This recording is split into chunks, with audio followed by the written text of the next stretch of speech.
Gulyásleves. Goulash soup. A main dish from Hungary. Serves 4. You will need 13 ingredients.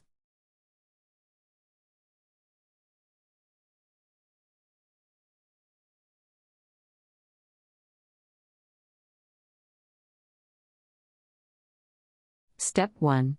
Fry finely chopped onions in lard to a golden color, add paprika, and then the beef cut into walnut-sized cubes, caraway seeds and the grated raw potato.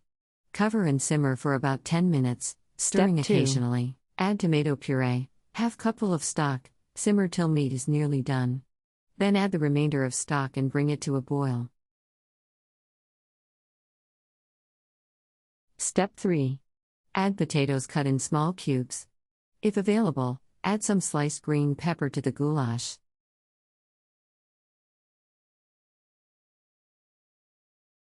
Step 4.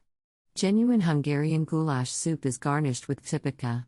Make them as follows: sift flour into a bowl, add egg and salt. Knead ingredients into a stiff dough.